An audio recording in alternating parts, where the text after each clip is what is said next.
We are blessed at Greenpeace with a great editorial team. We have contributors like Soli, but we also have a great team in-house.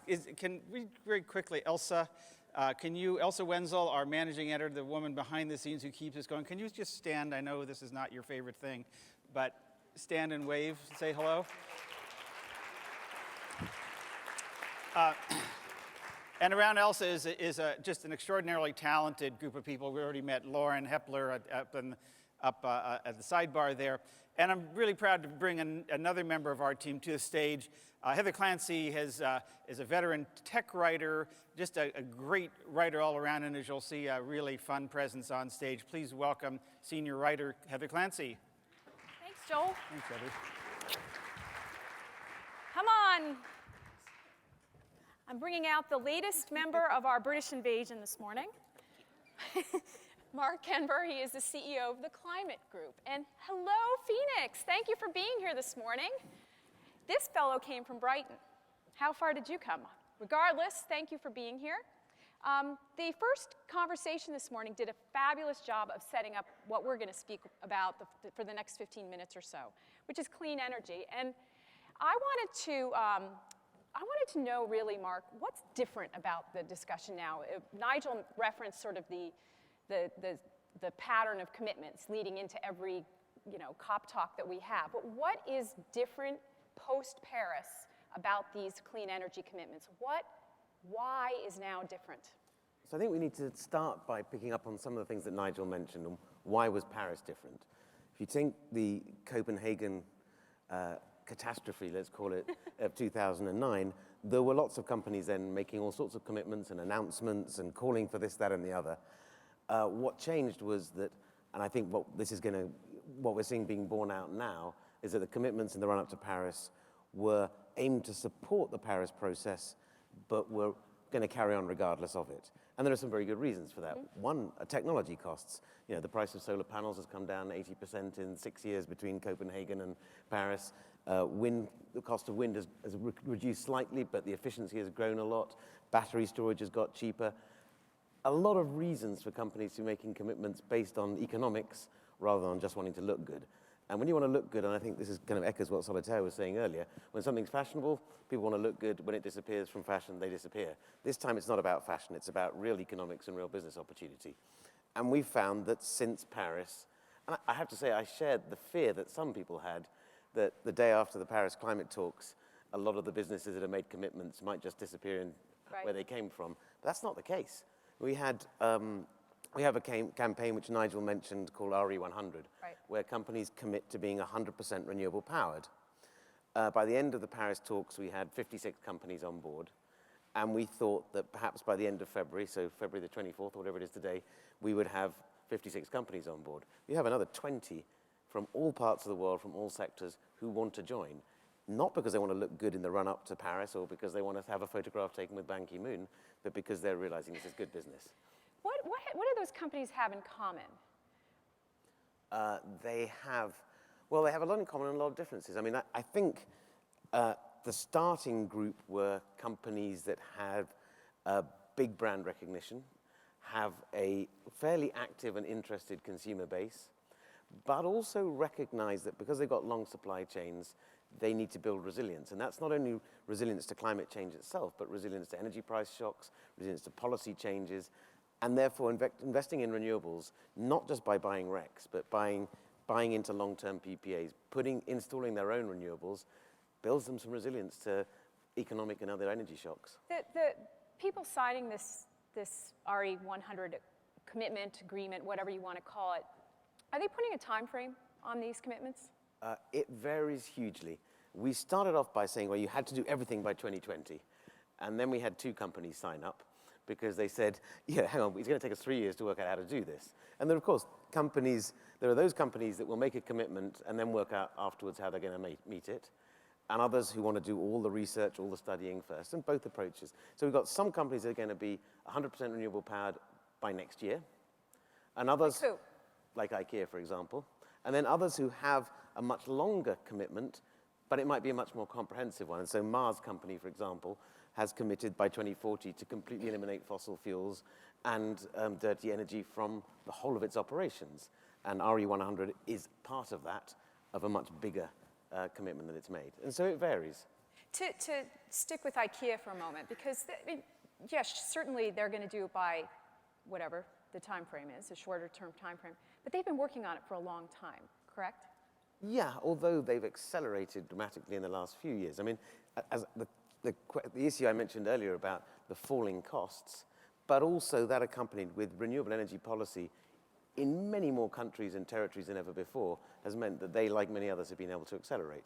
And it's all very well sustainability professionals or others saying we need to do this, but some can be quite large investments, and they have to go past the CFO, past the CEO. They've got to pass muster with investors. And so there's a combination of being able to make a long-term business case and policy and the economics making sense. The projects that are being supported, are they generally additions to the grid, or are they projects that are existing that just didn't have backers? I mean, like, how is it affecting, I suppose, the additionality? It's been really interesting, because we started off thinking there were going to be a lot of companies who would just buy RECs, and they'd be pretty poor quality ones. Actually, the RE100 companies have said we don't want to do that, because part of this is to distinguish ourselves. Part of it is to create markets. It's about brand recognition. It's about building our brand value.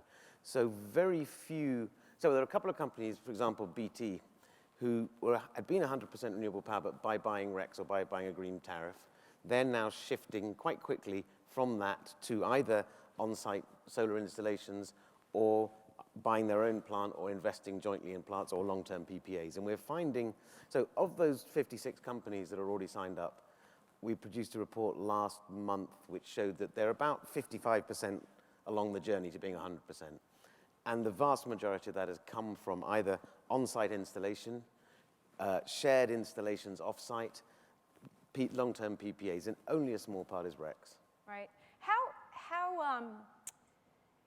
Are these companies working together at all? In other words, are several of them coming together to put their support behind projects? Or how's that going to come into play? Because some of these larger projects really do need several committed buyers, right? Yeah, and that's part of the work we've been doing with companies and also with a number of our partners. We're not doing all this ourselves. We've partnered with several of the organizations here. So BSR, I know, are here through our We Mean Business partners and others who provide support to companies. There are some who just want to blaze a trail and go it alone, but many others are cautious. Energy is not their core business. It's becoming part of their business. But, if you're a footwear manufacturer, or you're a supermarket or a bank, you have an energy bill, but it's not your core business. And so they're finding, let's call it safety in numbers, or being able to spread the risk across a number of companies. That gives their CFO and senior management more confidence.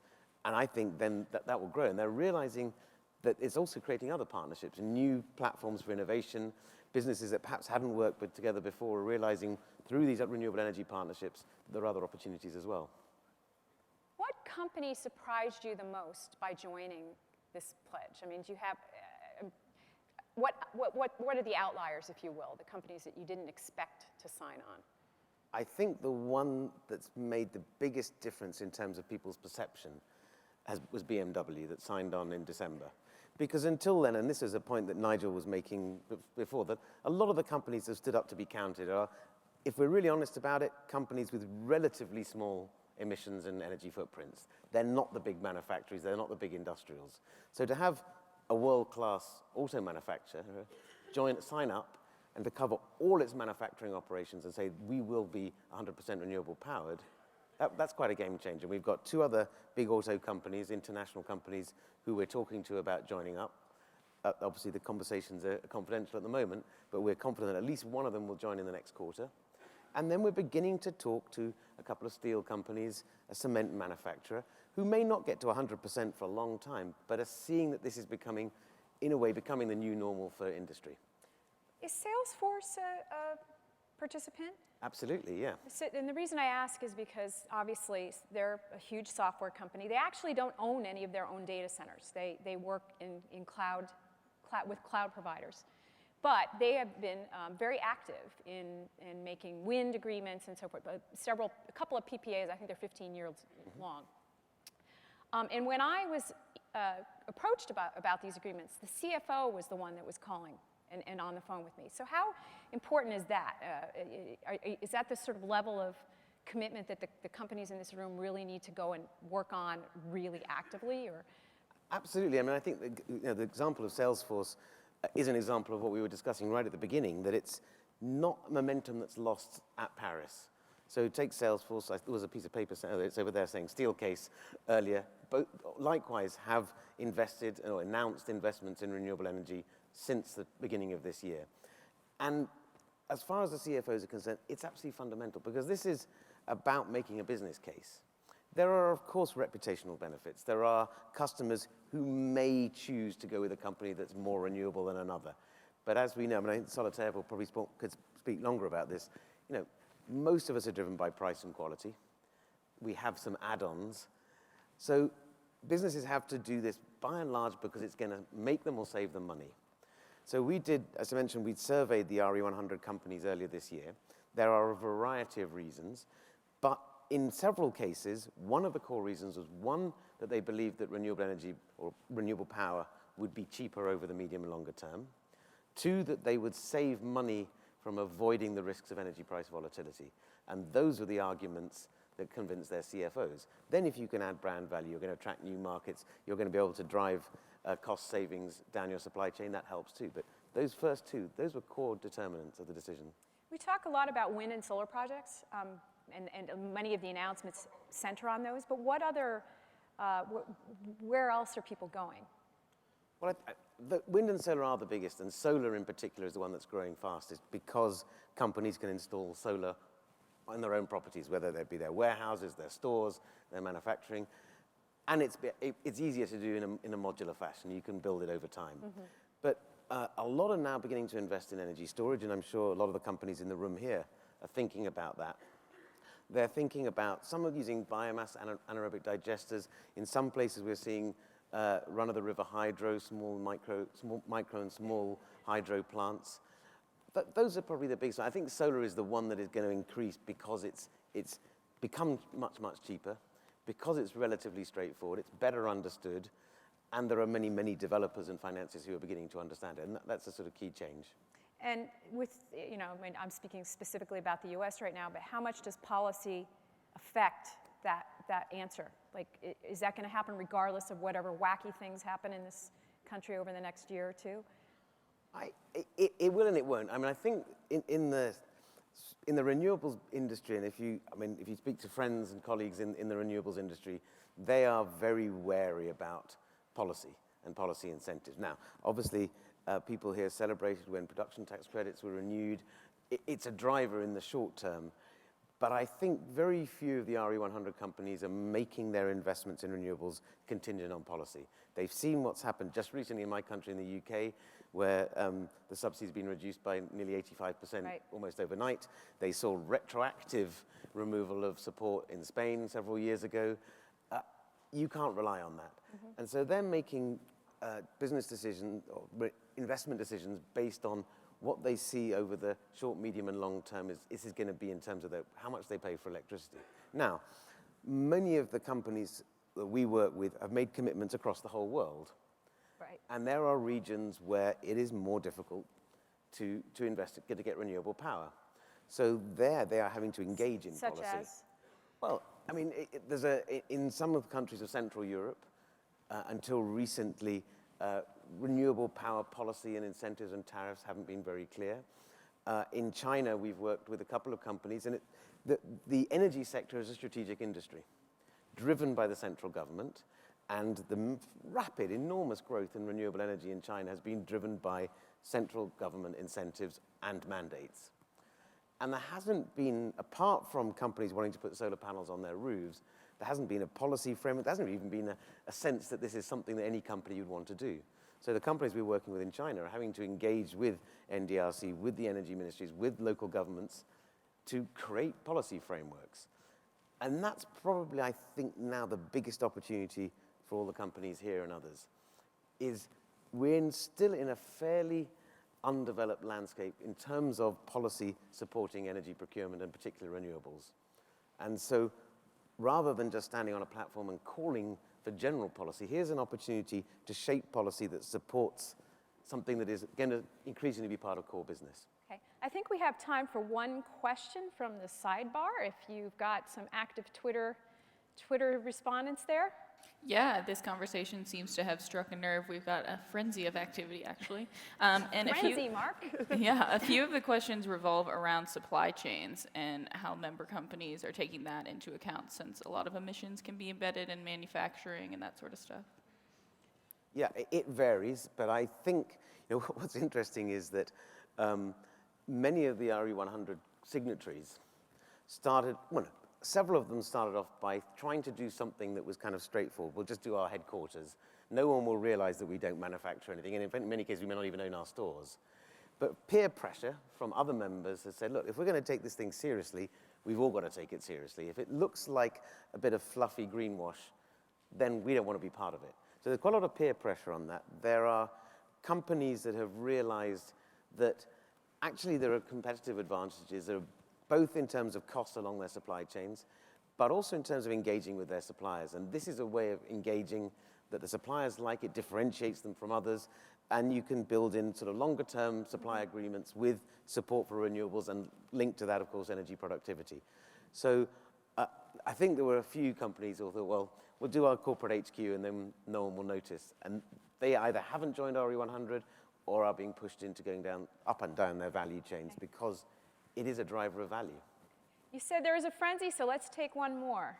Yes, also several questions about energy technologies on the horizon. Curious if you could say more about what sorts of technologies and improvements on the horizon could have an impact on the economics of renewables, like energy storage or that sort of thing. Well, you just answered the question, but the Energy storage, but the biggest thing is not a specific technology, it's about integration. And that we're seeing both at the level of the grid and utilities, but also in individual companies. How do you not think of all these different sustainability or climate-related actions in sort of silos and buckets? Obviously, if you do more energy productivity, then you need to buy less power. And so whether it's renewables or any other power, it becomes cheaper. It's thinking about about the materials you use, about how you design your facilities, using a lot of the data and IT and sensor capacity that's available nowadays, and integrating those. And so when you look at, I had a very interesting conversation late last year with a guy who just built one of the world's most sustainable buildings. And he said the biggest challenge he had was, one, he was trying to build a 22nd century building with 20th century building materials and late 20th century understanding of how things fit together. And it was that integration that would make all the difference. And so it's not a single technology, it's how to put the pieces, the human resource, the innovative capacity, the technology, and the glue that binds it all together. And that's where you get the biggest gains. So, given that information, what can the people in this room do to make this a competitive advantage for them? Clean energy, a commitment. How can that commitment not be just a green statement, but a competitive advantage for their business? Well, first is, don't think about should we be doing 20% or 28% or 32%. Go the whole way, 100%. Because that's, we found with the companies, thank you. and the reason for that is because if you're a company and you say, right, we're going to go 60% renewables, the first thing your customers, your employees, your colleagues will say to you is, what about the other 40%? Is it really not that good that we only want to go a little way? So go for it. It brings you into the market, it makes you a serious player, it makes people come to you and help and want to support you. And I've just been cold called over just 2 days I spent in the US by companies saying, how can we get engaged to help RE100 companies meet their targets? So that's one thing. Second is, as I said before, think about how you can shape the policy environment. And that's not going to the White House or the Capitol Hill and lobbying. It's working with the local regulators, local authorities saying, look, we want to support the targets that you've set. We want to help build grid resilience. We want to help keep prices down. We are going to procure energy. We've got commitments. Let's work together. So policy advocacy as partnership rather than just bleating from the sidelines. If you do those two things, both in the US and elsewhere, then this thing will grow and grow. Great, thanks. We're getting the hook here. Thank you. Thank you very much for being here, and thanks to you.